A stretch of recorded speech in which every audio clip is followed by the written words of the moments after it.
ओम श्री गणेशाय नमः। ओम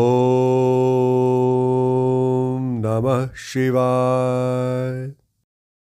मैं अभिजीत शर्मा योगिक स्वाध्यायम के हमारे पॉडकास्ट शिव पुराण विद अभिजीत में आप सभी का हार्दिक अभिनंदन करता हूं। तो चलिए आज हम अपने अगले एपिसोड को आरंभ करते हैं। आज हम शिव पुराण की दूसरी संहिता रुद्र संहिता के तीसरे खंड पार्वती खंड के 52वें अध्याय से आगे बढ़ेंगे। 52वां अध्याय, जिसका शीर्षक है रात को परम सुंदर सजे हुए वास गृह में शयन करके प्रातःकाल भगवान शिव का जनवासे में आगमन। यहाँ ब्रह्मा जी कहते हैं कि हे तात, तदनंतर भाग्यवानों में श्रेष्ठ और चतुर गिरिराज हिमवान ने बारातियों को भोजन कराने के लिए अपने आंगन को सुंदर ढंग से सजाया तथा अपने पुत्रों एवं अन्यान्य पर्वतों को भेजकर शिव सहित सब देवताओं को भोजन के लिए बुलाया। जब सब लोग आ गए तब उनको बड़े आदर के साथ उत्तमोत्तम भोज्य पदार्थों का भोजन करवाया। भोजन के पश्चात हाथ मुंह धो कुल्ला करके विष्णु आदि सब देवता विश्राम के लिए प्रसन्नता पूर्वक अपने अपने डेरे में गए। मैना की आज्ञा से साध्वी स्त्रियों ने भगवान शिव से भक्ति पूर्वक प्रार्थना करके उन्हें महान उत्सव से परिपूर्ण सुंदर वास भवन में ठहराया। मैना के दिए हुए मनोहर रत्न सिंहासन पर बैठकर आनंदित हुए शंभु ने उस वास मंदिर का निरीक्षण किया। वह भवन प्रज्वलित हुए सैकड़ों रत्नमय दीपकों द्वारा अद्भुत प्रभा से उद्भासित हो रहा था। वहां रत्नमय पात्र तथा रत्नों के ही कलश रखे हुए थे। मोती और मणियों से सारा भवन जगमगा रहा था। रत्नमय दर्पण की शोभा से संपन्न तथा श्वेत चमरों से अलंकृत था। मुक्ता मणियों की सुंदर मालाओं वंदनवारों से आवेष्टित हुआ वह वास भवन बड़ा समृद्धिशाली दिखाई देता था। उसकी कहीं उपमा नहीं थी। वह महादिव्य, अति विचित्र, परम मनोहर तथा मन को आह्लाद प्रदान करने वाला था। उसके फर्श पर नाना प्रकार की रचनाएं की गई थी। बेल बूटे निकाले गए थे। शिव जी के दिए हुए वर का ही महान एवं अनुपम प्रभाव दिखाता हुआ वह शोभाशाली भवन शिवलोक के नाम से प्रसिद्ध किया गया था।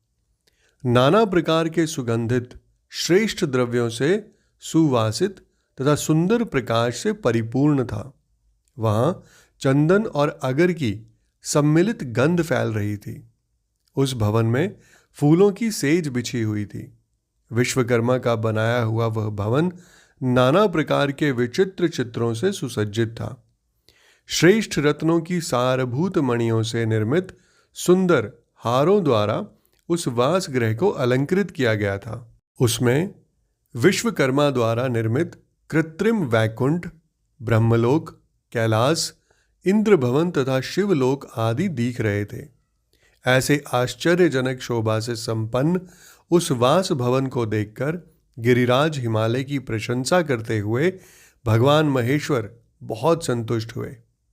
वहां अति रमणीय रत्न जटित उत्तम पलंग पर परमेश्वर शिव बड़ी प्रसन्नता से लीलापूर्वक सोए।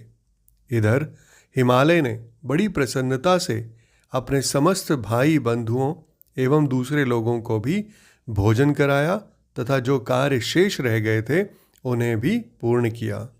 शैलराज हिमालय इस प्रकार आवश्यक कार्य में लगे हुए थे और प्रियतम परमेश्वर शिव शयन कर रहे थे।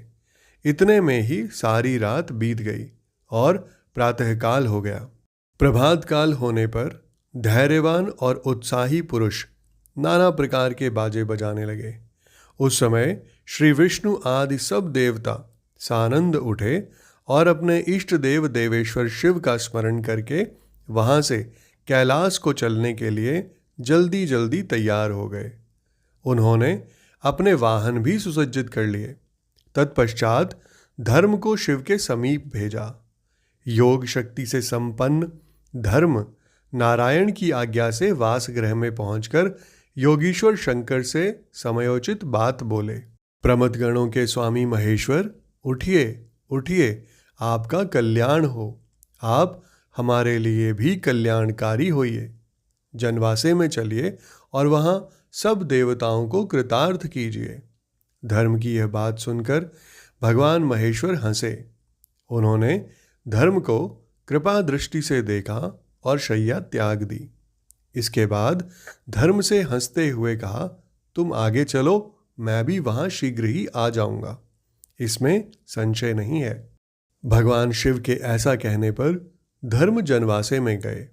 तत्पश्चात शंभु भी स्वयं वहां जाने को उद्यत हुए। यह जानकर महान उत्सव मनाती हुई स्त्रियां वहां आई और भगवान शंभु के युगल चरणारविंदों का दर्शन करती हुई मंगल गान करने लगी। तदनंतर लोकाचार का पालन करते हुए शंभु प्रातःकालिक कृत्य करके मैना और हिमालय की आज्ञा ले जनवासे को गए। हे मुने, उस समय बड़ा भारी उत्सव होने लगा। वेद मंत्रों की ध्वनि होने लगी और लोग चारों प्रकार के बाजे बजाने लगे। अपने स्थान पर आकर शंभु ने लोकाचारवश मुनियों को, विष्णु को और मुझको प्रणाम किया। फिर देवता आदि ने उनकी वंदना की। उस समय जय जयकार, नमस्कार तथा वेद मंत्रोच्चारण की मंगलदायिनी ध्वनि होने लगी। इससे सब और कोलाहल छा गया। इसके साथ ही आज का हमारा एपिसोड यहीं संपन्न होता है। मैं कल फिर आप सबके समक्ष उपस्थित होऊंगा हमारे अगले एपिसोड के साथ। आप सभी का मुझे इतने धैर्य एवं ध्यान से सुनने के लिए बहुत बहुत धन्यवाद।